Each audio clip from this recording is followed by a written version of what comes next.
sempre com essa função de alertar, chamar a atenção de você, mulher, né? Ou de você, homem, também, que faça aí o seu cuidado, o seu autoexame, né? E não deixe a coisa ir caminhando, desenrolando para uma situação a chegar ao ponto do irreversível, tá? Então fica aí já o nosso recado para você. Mas é claro que quem tem condição de passar orientação aqui é o especialista, e nós estamos com o oncologista Moacir Basso Júnior para falar para a gente sobre o Outubro Rosa, mas principalmente, doutor, passar orientação. Afinal de contas, sem informação fica muito difícil da gente ter a estratégia correta para combater qualquer doença, inclusive o câncer de mama, não é mesmo? Bom dia. Bom dia, Karina. Bom dia a todos os nossos ouvintes.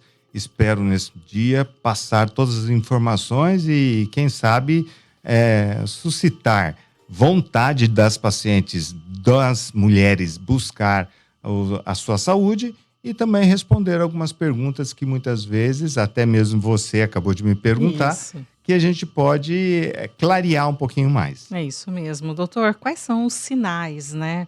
Os sintomas do câncer de mama que as mulheres devem ficar atentas? O grande problema, Karina, é o seguinte, é a mulher esperar por sinal. Essa é a grande situação, porque geralmente o sinal significa nódulo e o nódulo significa doença, muitas vezes avançada. Ferida significa infiltração da pele, doença avançada. Nossa. Então, na realidade, a mulher não deve esperar por sinais. Ela deve fazer os exames uma vez ao ano, pelo menos, para que se tenham condições de fazer o diagnóstico mais cedo. Não espera sinais. Doutor, infelizmente a gente ainda escuta muito aquela frase assim, mas você está procurando o quê? Quem procura acha, né? O que acaba levando muita gente a esperar, a aguardar. Pois é, Karina, mas entenda o seguinte, se eu achar quando é cedo, eu faço um tratamento melhor. Eu não preciso fazer quimioterapia, não preciso perder cabelo, não preciso arrancar a mama, não precisa fazer um monte de situações que traz pro paciente, para a mulher e para o homem também, consequentemente, efeitos psicológicos terríveis. E uma coisa que é legal a gente falar aqui, o homem pode ter câncer de mama. Isso que eu ia falar, doutora. A gente sempre fala Outubro Rosa, dedicado ao alerta às mulheres, né? Mas não somente. Não somente. A mulher não tem câncer de próstata, mas o homem pode ter câncer de mama. Esse que é o grande problema. E os sinais no homem são parecidos com os sinais da mulher? Pois é, o homem tem uma mama pequena, então pequenos nódulos são vistos, são sentidos. Mais rapidamente. Mais rapidamente. A mulher não, a mulher tem uma mama grande e fica dependente do ultrassom, da mamografia, da ressonância. Esse que é o grande problema, é o entrave. E comparativamente, a mulher acaba tendo então mais propensão ao desenvolvimento do câncer de mama? Com certeza, por quê? Porque a mulher tem o estrogênio, o hormônio. Então, os hormônios femininos que começam na primeira menstruação e param no final da menstruação, eles são os principais desenvolvedores, certo? Então, digamos assim, você tem uma pequena fogueira e você joga gasolina. A gasolina é o hormônio. Então, essa propensão genética, muitas vezes, da paciente é aumentada pelo fator de risco, que é o estrogênio.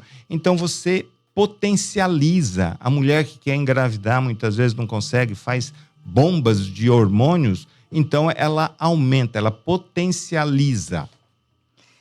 A gente já chega também nessa utilização, Com né, certeza. de medicamentos, Sim. de coisas, né, que Sim. podem contribuir com tudo isso, doutor. Existem 7 sinais ocultos em relação ao câncer de mama? Quais são eles? Bom, na realidade, a grande situação, eu volto à resposta inicial. Se você fala dos sinais, o paciente vai começar a ficar querendo Só aguardando. buscar e aguardando sinais. Se não tem esses sinais, eu não vou procurar. Ou se eu tenho um sinal, eu vou sair desesperado por aí.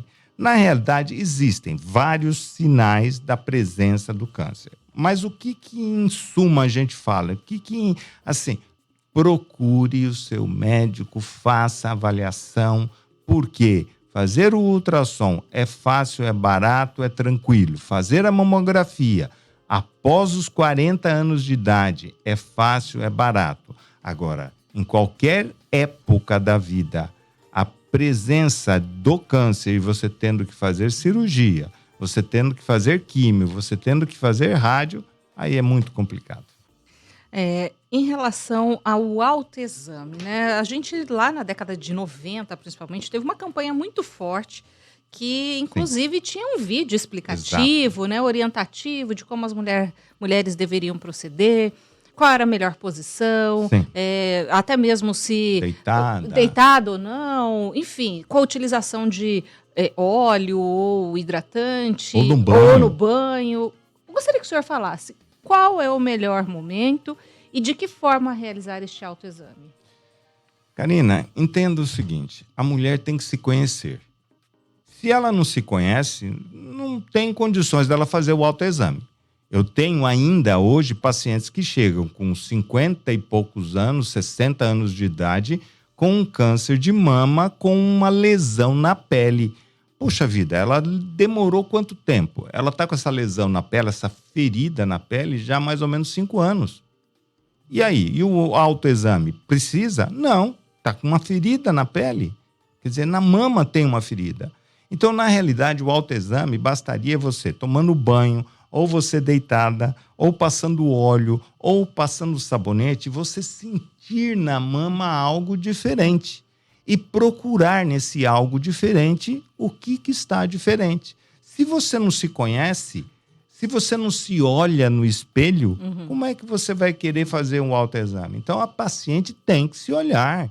Não é ficar ali, eu sou linda, eu sou bonita. Não, é procurar realmente alterações, volumes anormais, mudança, retrações da mama. Então, você sente assim uma retração, que seria um pequeno buraco na mama.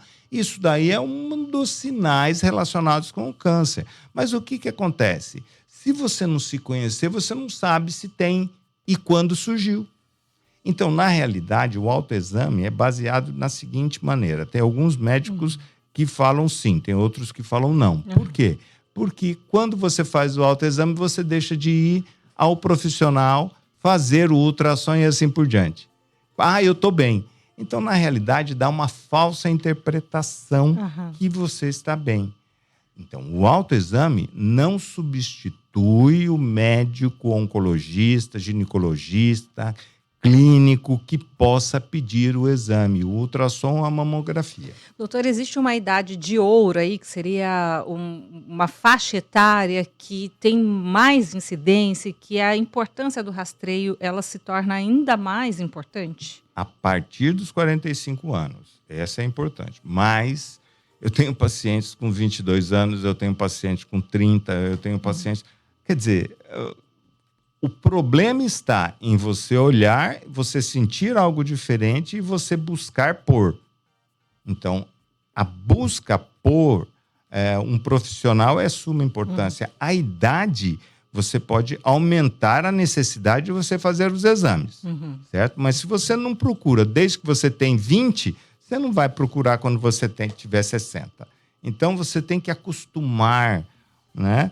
O outubro que nós estamos aqui é uma campanha realmente educativa. Olha, procure, vá, faça. Na realidade, algum tempo atrás, nós fazíamos pequenos multirões. Esses multirões eram importantes, nós diagnosticávamos muitas pessoas. Mas veja bem, você ia num determinado local, 95% que você examinava não tinha nada. Menos de 1% tinha alguma coisa. E 5% você ficava em dúvida para você fazer um exame de ultrassom. Ao passo que, se o paciente buscar, você tem uma abrangência maior. Se o paciente for atrás do médico e do profissional da área médica, sendo ele qual for, basta ele ter o interesse em ajudar, ele vai conseguir, a paciente em si vai conseguir fazer os exames. Doutor, histórico familiar, né? Ou essa predisposição genética também influencia no desenvolvimento do câncer de mama? Importantíssimo. Entenda, nós estamos num país de terceiro mundo. Nós temos uma uma celebridade, Angelina Jolie, que diagnosticou, fez um teste genético, e aí as pessoas perguntam, eu posso fazer? Poder fazer, você pode fazer esse sequenciamento genético, mas ainda, para o nosso dia a dia, é muito caro. É uma outra realidade. É uma outra realidade, não adianta você buscar pôr. O que acontece? Se você tem a mãe, a irmã, a tia, Sinal quase de alerta. certeza que eu vou ter. Então, na realidade, esse é um fator que é predisposição. Então, você tem que ficar de olho nisso. Você tem a tia, a mãe que tem câncer, você fuma, você não pratica esporte, você não faz nada. Quer dizer, tudo isso são mecanismos que vão piorar o teu dia a dia, a tua vida e proporcionar uma chance maior de ter câncer. O senhor comentou agora há pouco, né, sobre a utilização de medicamentos ou de, numa determinada fase da vida, a mulher se submeter a algum tratamento que acaba tendo esse impacto aí na utilização hormonal. A pílula anticoncepcional, ela veio como uma oportunidade de liberdade sexual, inclusive, para a mulher. Sim. A pílula, né, anticoncepcional ou algum medicamento mais específico tem influência nessa possibilidade de desenvolvimento do câncer de mama? Bom, a gente tem que imaginar o seguinte, o que ela traz de benefício para a mulher não traz tanto malefício. Ou seja, ela traz mais benefício do que mal. É hormônio? É hormônio. Porém, a taxa, a dosagem é baixa. Agora, vamos supor, uma paciente que quer engravidar, ela faz uma quantidade imensa de hormônio, com certeza ela pode ter a presença de um câncer de mama. Estimular ou fazer com que aquela fogueirinha, né? Que estava adormecida. Que estava adormecida se transforme. E também, Karina, uma coisa, em 1990, 2000, os norte-americanos, toda mulher fazia reposição de hormônio em grande quantidade. Aí houve um boom, uma explosão de câncer de mama. Por quê? Repunha-se muito hormônio numa época da vida, dos 45 aos 65, aos 60, onde a mulher repunha muito hormônio. E aí nós começamos a notar uma incidência altíssima de câncer de mama. Tanto é uma realidade que brecou essa situação. Não é não fazer reposição hormonal. É escolher o paciente que vai fazer a reposição e escolher se esse paciente tem ou não tem chance de desenvolver o problema do câncer. Então, na realidade, não estou falando, não faça, não sou contra a reposição, mas você tem que avaliar se a paciente repõe o hormônio, mas não faz exame nenhum. Na verdade, o que o senhor está falando também é calcular aí, né, o benefício e o risco que uma ação como essa pode causar, né? A gente sabe que tem muitas mulheres, especialmente nessa faixa etária, quando começam a sentir alguns sinais da menopausa, né, acabam também tendo um impacto muito negativo na sua qualidade de vida, não é mesmo? Exatamente. Tem algumas pacientes que chegam para mim e falam, doutor, pelo amor de Deus, eu estou pegando fogo. Eu tô aqui, eu sinto assim que vou pegar fogo sozinha, me ajuda. Então, na realidade, você vai lançar mão de exames, vai lançar mão de uma avaliação a cada 6 meses, 1 ano, dependendo da paciente, e você pode usar de medicações que possam auxiliar a paciente. Tá certo. Doutor, ainda pegando um pouquinho desse exemplo, né, da rotina, do dia a dia, eu comentei aqui com o senhor, né, que há alguns anos, e muito antes dos 40, eu já fazia esse acompanhamento em relação a nódulos, né, especialmente nos seios. Bom, eu já fiz uma biópsia e já deu negativo. Mas a cada 6 meses, quando eu retorno para fazer o exame, sempre tem aquela dúvida. Isso, que é um nódulo benigno, ele pode se transformar algum dia no desenvolvimento de um nódulo maligno? Você pode desenvolver ao lado desse um nódulo maligno, certo? Mas ele, uma vez biopsiado e vindo benigno, ele não se transforma. Agora, a grande questão, Karina, é o seguinte. Você foi, por exemplo, o ano de 2019. Ele estava com 1 centímetro. Foi em 2020, 2 centímetros. Foi, 2021, 3 horas. Você vai esperar ele chegar quantos centímetros? Entenda uma coisa que é muito legal a gente perceber. Quanto maior o nódulo, maior a cicatriz. E você tem na mama um órgão erógeno, na realidade, né? A mama não pode ficar retalhada. Na realidade, não deve. E aí, você tem um nódulo de 1, 2, 3, 4. Quantos centímetros você vai chegar para fazer a cirurgia?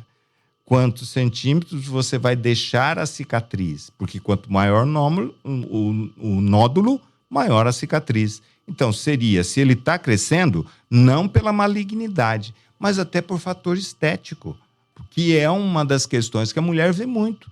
Se você retirar o nódulo com ele menor, é melhor. Então, aí é a conversa também com o profissional, não é mesmo? Com certeza, o profissional tem que ter essa ideia. O nódulo é benigno, mas está crescendo. Puxa vida, se está crescendo, eu vou ter que fazer uma cirurgia cada vez maior. O tamanho da cicatriz é maior. Então, é melhor eu tirar um nódulozinho de 1, 2 centímetros, 1,5, do que tirar um nódulo benigno de 4 centímetros. Tá certo. Doutor, em relação aos tratamentos hoje, uma vez detectado o câncer de mama, qual é o procedimento? Bom, entenda o seguinte, nós temos na medicina evoluções maravilhosas. Antigamente nós fazíamos cirurgia, radioterapia, quimioterapia. Hoje em dia nós temos terapia genética, hoje em dia nós temos terapia-alvo, nós temos situações onde que nós podemos utilizar medicações direcionadas para determinados tumores. Mas é muito importante a mulher que está aí do outro lado, para qualquer tipo de câncer, isso vale. Você tem que ver que este tumor, vamos supor, tem um tumor maligno, ele tem que ter alguns receptores ou tem que ter mutações na carga genética para que o remédio identifique essa mutação e combata. Não adianta qualquer indivíduo tomar um remédio e querer resolver o problema. Não vai resolver esse problema. Por quê? O remédio para câncer de pulmão, ele não, muitas vezes, funciona para mama. O de mama não funciona para rim. O de rim não funciona para o estômago. Precisa ter o receptor. Em relação ao apoio, né? Porque a gente sabe que o impacto emocional, quando você recebe esse diagnóstico positivo de uma doença que ainda assusta muito, né? E a gente sabe que, infelizmente, ainda muitas pessoas acabam perdendo a vida por conta do câncer. Como que é essa rede de apoio? De que forma ela deve funcionar para ajudar, inclusive, no acolhimento de uma pessoa que está vivendo essa situação? Surgiu há algum tempo uma situação chamada um estudo multidisciplinar. Ou seja, o oncologista, o cirurgião, ele não é sozinho. Ele tem que ter uma rede de pessoas junto. Tem que ter o nutricionista, porque a pessoa vai ter que se alimentar melhor. Muitas vezes vai ter que emagrecer, outras vezes vai ter que engordar, outras vezes vai ter que ter uma nutrição melhor. Você vai ter que ter o psicólogo junto para tratar a pessoa psicologicamente, para aceitar, buscar. Porque você tem uma fase, Karina, de negação. Por que eu? O que eu fiz de errado? Oh, Deus, o senhor está me castigando. Não é bem assim. Você entendeu? Tem que ter o fisioterapeuta. Para quê? Para ajudar a movimentação do braço, se caso precisar fazer o procedimento e assim por diante. Então, esse conjunto é caso a caso. Lembrando, quanto menor o caso, menor o problema, menor a doença, menor vai ser esse grupo de pessoas interagindo. Então, quanto mais cedo a pessoa diagnosticar, melhor para tratar, melhor para resolver. Além do próprio ânimo pessoal, né? Apoio da família, né, doutor? Com certeza, Karina. E também a cicatriz, né? Porque a gente sempre vê que fica uma cicatriz física e psicológica. E o grande problema da psicológica a gente não consegue mensurar. A cicatriz física você consegue. Mas e a psicológica? Eu vou te falar uma coisa, Karine. Todo paciente que passa por uma situação dessa, ela morre de medo de ir no médico fazer exame. Por quê? Porque ela imagina que vai ter alguma coisa. Mas ela tem que fazer os exames. Entra naquela pergunta que você falou. Eu não vou procurar porque eu vou encontrar. Encontra cedo, fica melhor. Tá certo. Doutor, quero agradecer muito sua gentileza mais uma vez com o Jornal CBN Campo Grande, sempre trazendo esclarecimentos importantes sobre saúde. Muito obrigada. Eu que agradeço, Karine. Um grande abraço para todas vocês. Hora do intervalo, notícias nacionais chegando. Até já.